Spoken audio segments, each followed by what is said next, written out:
The French port of Brest, on the western edge of occupied Europe, had become less of a sanctuary and more of a gilded cage for the jewels of the German surface fleet.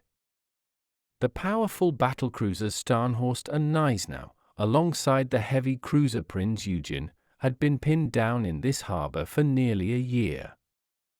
Their presence was a continuous, nagging psychological block for the Royal Navy, yet their vulnerability was a massive, growing liability for the German High Command.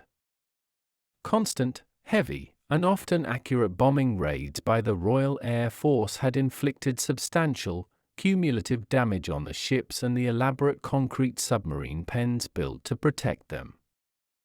The massive resources of manpower and fuel required to keep these ships operational and constantly repaired were a drain on the stretched Kriegsmarine budget.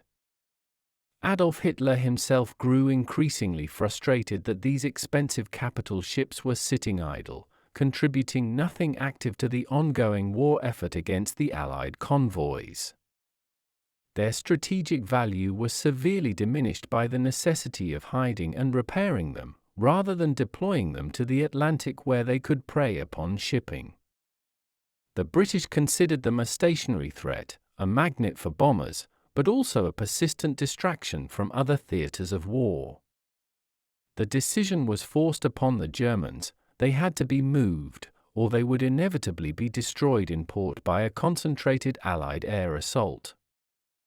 Relocating them to the safer, more northern Norwegian fjords or to German home ports would allow them to threaten the crucial Arctic supply convoys to the Soviet Union. This strategic impasse led to the contemplation of a route so audacious, so militarily implausible, that the British would surely never anticipate it.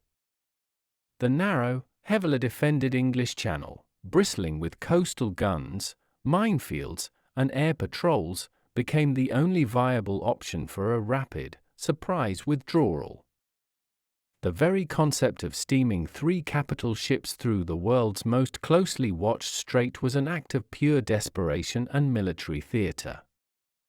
Brest was a symbol of German strength, yet it had become a testament to the paralyzing effect of Allied air power over the continent. The atmosphere in the harbor was one of tense, constant readiness, a weary anticipation of the next wave of British bombers. The crews longed for the open sea, but the open sea meant facing the full, concentrated fury of the Royal Navy and the RAF. This dangerous stalemate was the opening act for one of the Second World War's most remarkable and controversial naval operations. The move would either redeem the German surface fleet or condemn it to total destruction at the hands of a furious enemy. The logistical challenge of preparing the ships under constant bombardment was in itself a minor miracle of German engineering. Their presence alone dictated British defensive posture, even in their state of strategic paralysis. The escape would be a gamble of colossal proportions, wagering the pride of the Kriegsmarine on a single, lightning-fast transit. The stage was set for a dramatic confrontation between German audacity and British complacency. The decision to launch the Channel Dash, or Operation Cerberus, was ultimately driven not by the tactical advice of the Kriegsmarine but by the neurotic, strategic demands of Adolf Hitler. Hitler held a deeply emotional, almost proprietary attachment to his capital ships, viewing them as irreplaceable symbols of German national prestige and power. He was caught in a crippling paradox: he demanded aggressive action from his fleet, yet he was terrified of any battle that might result in their sinking. The Führer's increasing anxiety over the perceived vulnerability of the Brest fleet in the face of relentless Allied bombing became the primary impetus for their relocation. He believed the ships would be better utilized protecting the northern flank in Norway, where an Allied invasion was persistently expected. The presence of the great ships there, he argued, would also better facilitate attacks on the lifeline of the Soviet Union, the vital Arctic convoys. Grand Admiral Erich Raeder and the German Naval High Command expressed strong reservations about the Channel route, citing the obvious, overwhelming dangers. They advocated for a longer, safer transit around the north of Iceland, accepting the delay in favor of minimal risk to the precious assets. Hitler, however, dismissed this conventional wisdom as sluggish and strategically timid, demanding the shortest, most direct route possible. His insistence was absolute, forcing the naval planners to execute what they privately considered to be a near-suicidal operation. The order was non-negotiable: the ships would steam directly through the narrow Dover Strait, right under the nose of the British coastal defences. This decision reflected Hitler's tendency to prefer grandiose, risky, all-or-nothing operations that relied heavily on deception and overwhelming initial force. The psychological need for a dramatic, successful military act to boost German morale in a challenging phase of the war also played a role in the decree.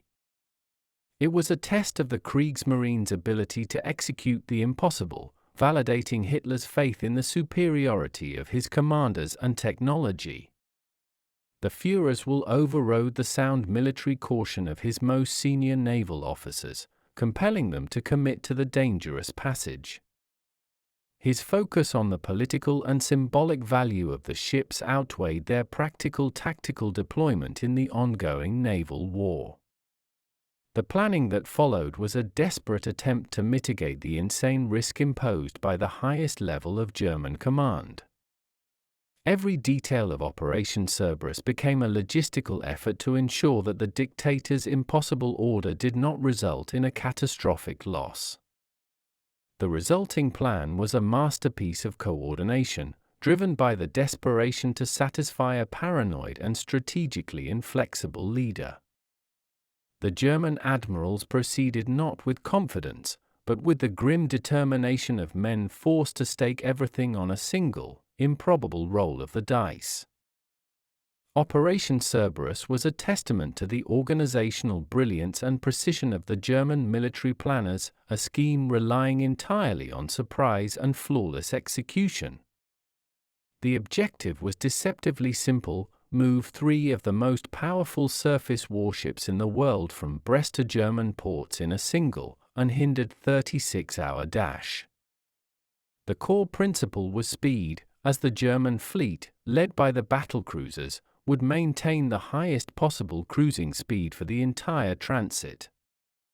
Admiral Otto Ciliax, the fleet commander, knew that every minute spent in the Channel increased the chance of a fatal, coordinated British response. A formidable protective escort was assembled, consisting of 6 destroyers and a vast screen of torpedo boats and heavily armed E-boats. The naval forces were meticulously organized to repel any attack from British motor torpedo boats or submarine incursions in the narrow strait. The most critical element was Operation Donnerkeil, the commitment of the entire regional Luftwaffe to providing an unbroken air umbrella for the fleet. Hundreds of fighter aircraft, including the elite Focke-Wulf FW-190s, were organized into successive, rotating combat air patrols that blanketed the entire route. The German air defenses were designed to be so dense that any attacking British aircraft would have a near-zero chance of survival or success. Furthermore, a sophisticated electronic warfare component was implemented to deliberately blind and confuse the British coastal radar network. German E-boats were fitted with powerful jamming equipment designed to saturate the long-wavelength chain-home radar with unreadable electronic noise. The timing of the operation was precisely chosen to leverage the darkest hours of the night and the expected low cloud and heavy fog of a mid-February morning. Every ship's company was prepared for damage control and a rapid return of fire, having rehearsed the maneuvers extensively for weeks leading up to the attempt. The route through the mine-infested channel was carefully pre-swept, and detailed charts were prepared, relying on recent reconnaissance of British mine-laying efforts. Security surrounding the operation was of the highest possible level, successfully deceiving British intelligence into believing the breakout would be attempted via the North Sea. The coordination between the Kriegsmarine and the Luftwaffe was exceptionally tight, a necessity for a plan with such minute margins for error. The audacious plan hinged on the assumption of British institutional sluggishness and their over-reliance on a now vulnerable radar system. Cerberus was not just a naval move, but a combined arms operation of unprecedented scale for such a short transit time. Its success would be a triumph of German military planning and an immediate, humiliating propaganda victory over the Royal Navy. The success of Operation Cerberus was built directly upon a profound, institutional failure of the British military establishment to properly assess and anticipate the German move. The celebrated chain-home radar system, which had been crucial to victory in the Battle of Britain, proved fatally vulnerable to the new German electronic countermeasures. German jamming, directed by specialized E-boats and aerial transmitters, effectively blanketed the British coastal screens with electronic chaff and noise. This deliberate and sustained interference created a massive, unreadable blind spot that completely obscured the movement of the heavy German surface ships.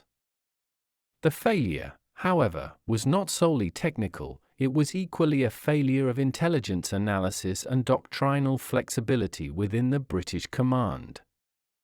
Intelligence chiefs had repeatedly, and stubbornly, dismissed the Channel passage as an insane and impossible risk for the German High Command to contemplate. This entrenched belief led to a state of unreadiness, meaning key counterattack forces were not at a suitable state of alert when the breakout began. The few early reports of heightened German activity, coupled with radar anomalies, were often dismissed by exhausted or skeptical operators as technical faults or simple jamming residue. A significant lack of communication and coordination between the Royal Navy and the Royal Air Force further hampered any rapid, unified response to the emerging threat.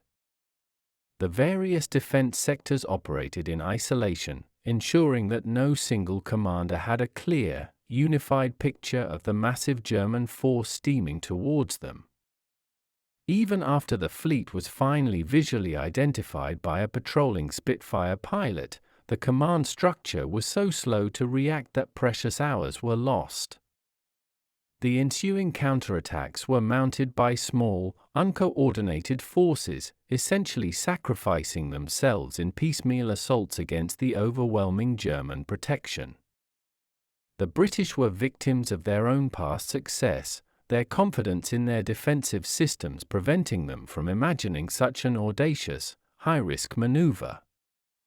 The shock when the truth became undeniable, that 3 capital ships were sailing unimpeded through the world's most defended waterway, was paralyzing. The resulting political inquiry and public outcry revealed a catastrophic level of institutional complacency and technical obsolescence that needed immediate correction. The Channel Dash became a stark, undeniable symbol of a deep-seated vulnerability that the British military had been unwilling to acknowledge. This collective blind spot was the invisible shield that allowed Operation Cerberus to achieve its initial, stunning strategic victory. In the dead of night, shrouded by carefully selected heavy winter weather, the German fleet executed its breakout from the heavily bombed port of Brest.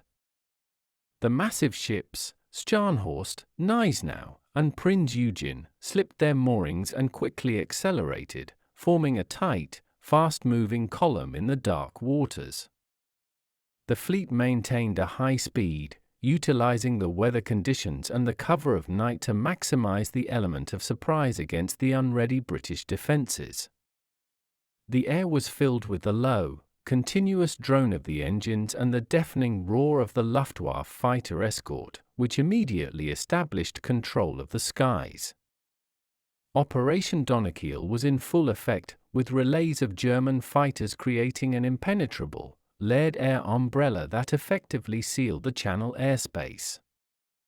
The German sailors felt a nervous confidence, an intoxicating mixture of adrenaline and professional pride at successfully executing the impossible order. For the first few crucial hours, the plan worked flawlessly, as the ships passed undetected along the French coast, navigating the treacherous waters with precision. The sophisticated jamming devices aboard the escort vessels successfully overloaded the British radar, painting a false picture of empty or simply noisy screens.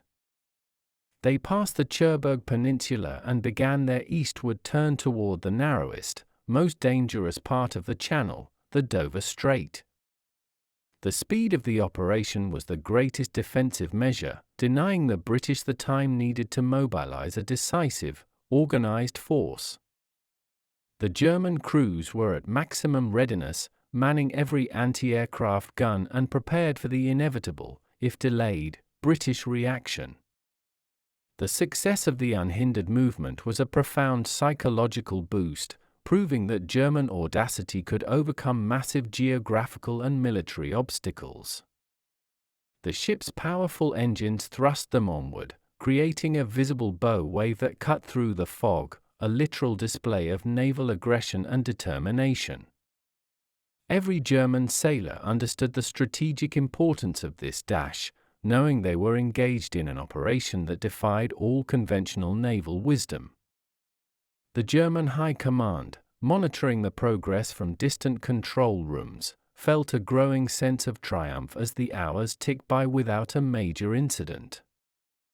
The early success seemed to confirm Hitler's intuition and the brilliance of the planners who had executed the near-impossible logistical feat. This initial phase of the Channel Dash was the high water mark of the German surface fleet's psychological dominance in the European theater. They were literally running the gauntlet and, for the moment, were getting away with it, setting the stage for a national celebration back home. The first, and most famously tragic, British attempt to halt the Channel Dash was mounted by a squadron of pilots who embodied a defiant, archaic courage.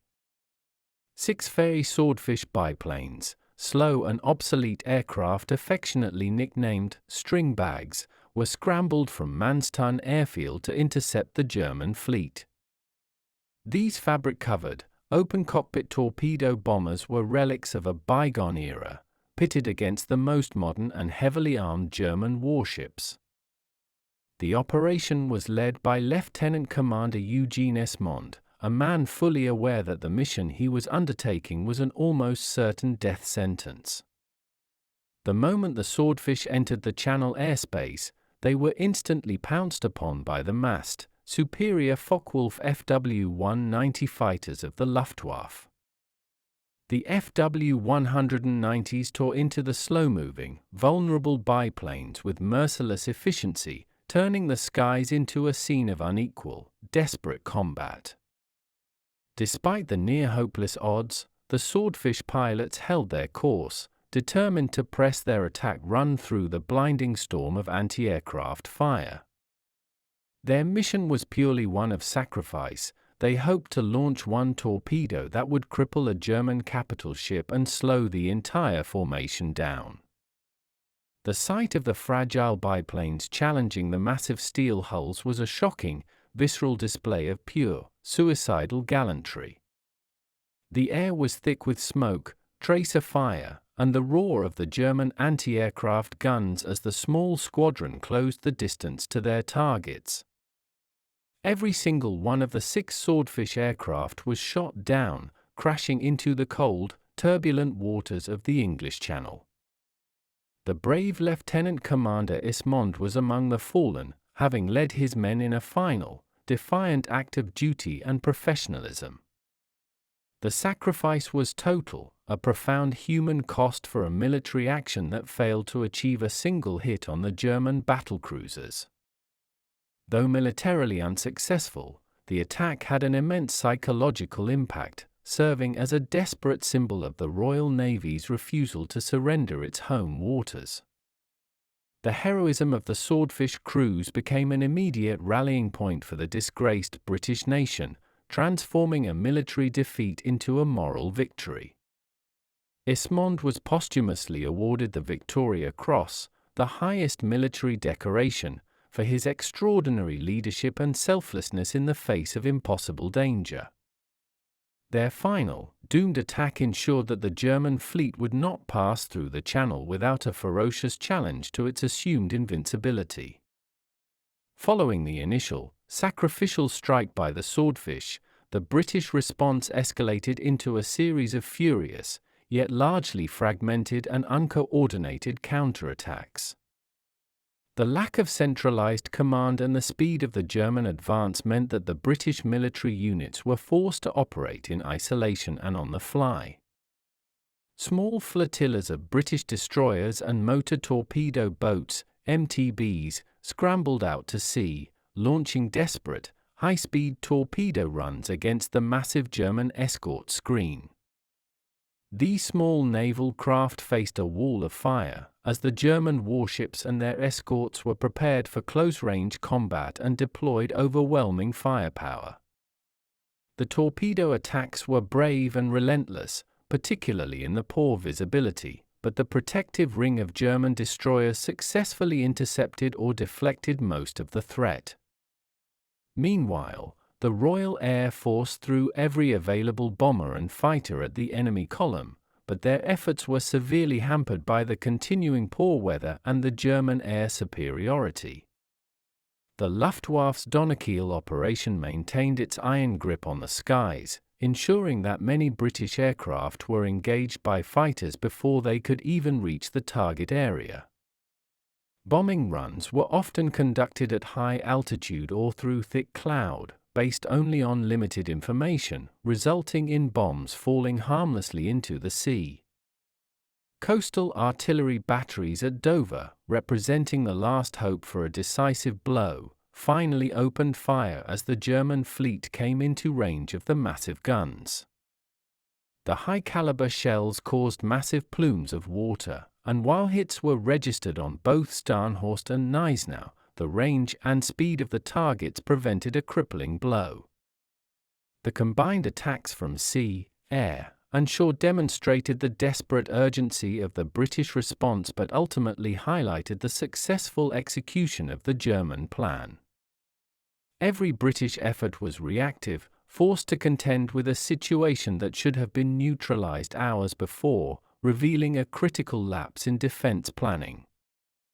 The Germans, though under constant pressure, were able to maintain their formation and speed, effectively deflecting all the decentralized attacks.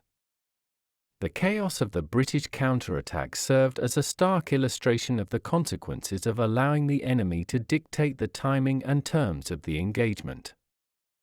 The failure to organize a single, massive, and coordinated strike ensured that the Channel Dash, though contested, would ultimately succeed in its primary goal of relocation.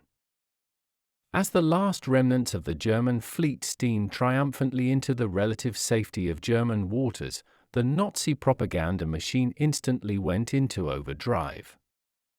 The Channel Dash was not merely reported, it was transformed into a dazzling spectacle of German military superiority and an unparalleled humiliation for the British Empire.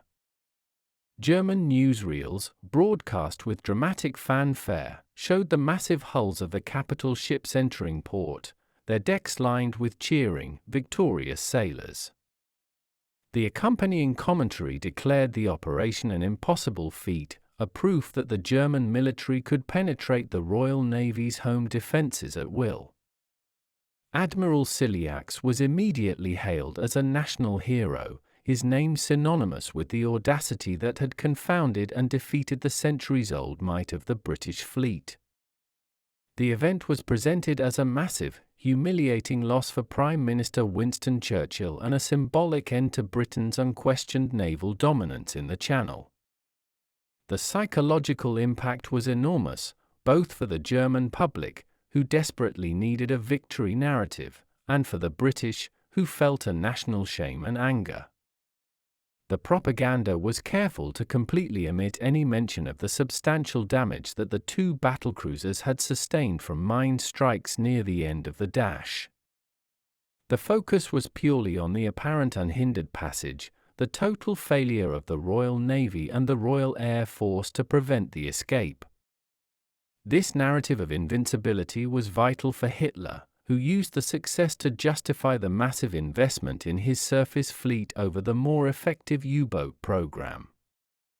The Dash was framed as a perfect example of combined arms warfare, where the Kriegsmarine and the Luftwaffe had worked in perfect, unassailable harmony.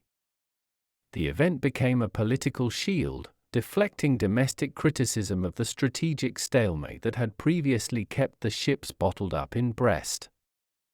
The media coverage presented the move as a bold, aggressive deployment, rather than the strategic retreat that it fundamentally represented.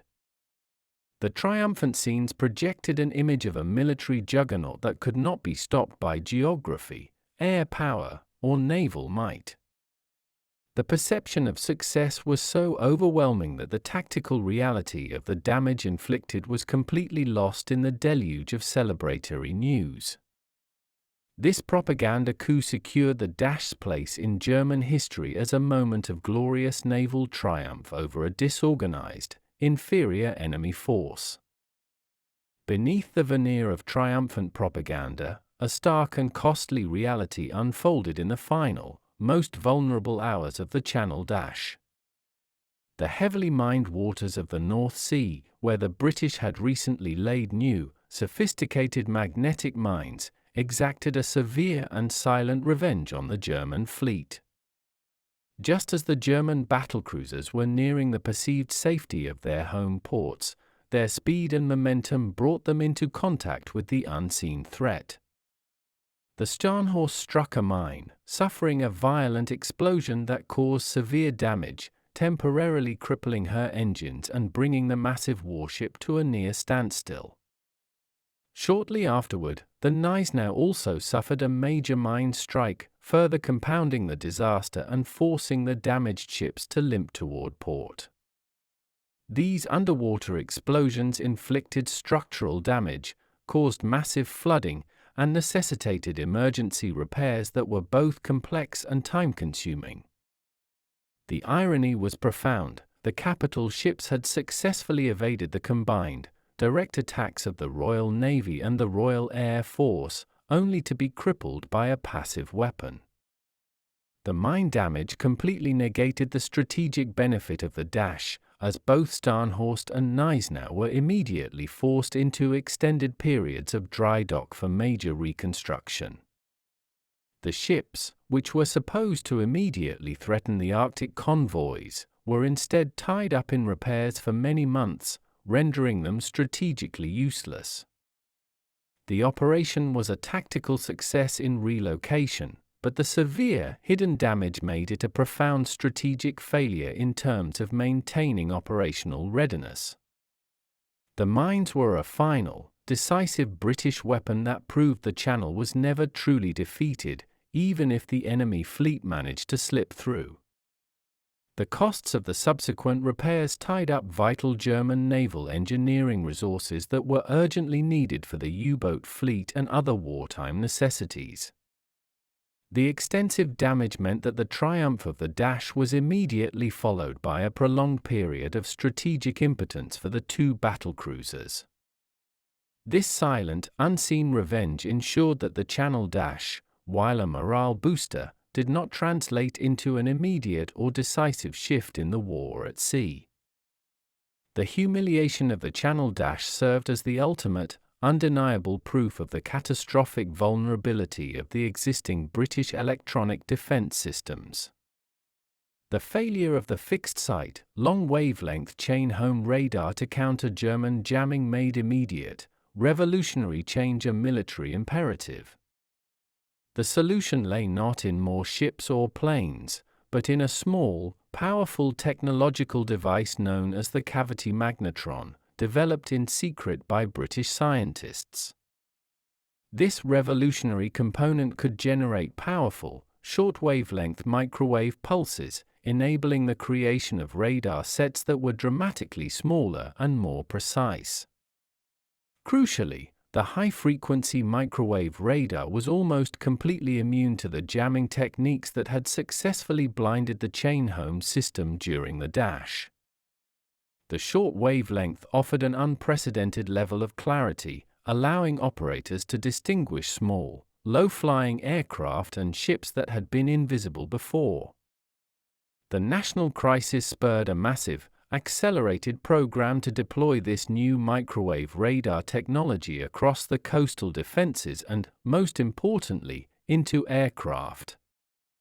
The miniaturization of the magnetron-based radar allowed it to be fitted into patrol aircraft, transforming them from simple reconnaissance tools into deadly, all-weather submarine hunters.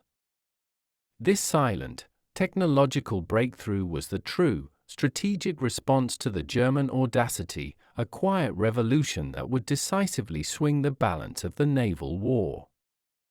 The British government poured resources into this field, recognizing that their technical failure in 1942 demanded a future technical superiority. The invention's power was not visible in a dramatic explosion but in the clear, sharp pip on a radar screen, representing an enemy that thought it was safely hidden. The magnetron would soon give the Allies the ability to hunt U-boats at night and in poor visibility, an advantage that the Germans simply could not counter.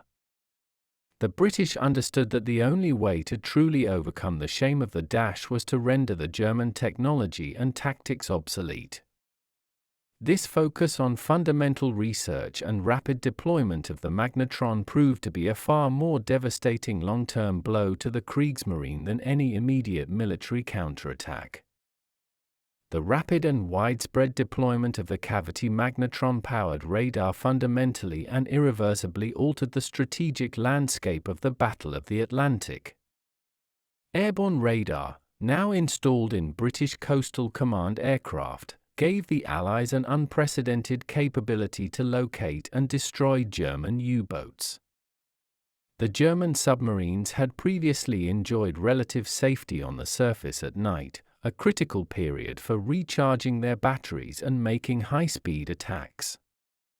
The new microwave radar could detect the small, low-lying profiles of surfaced U-boats from miles away, even in the darkest, most turbulent weather conditions.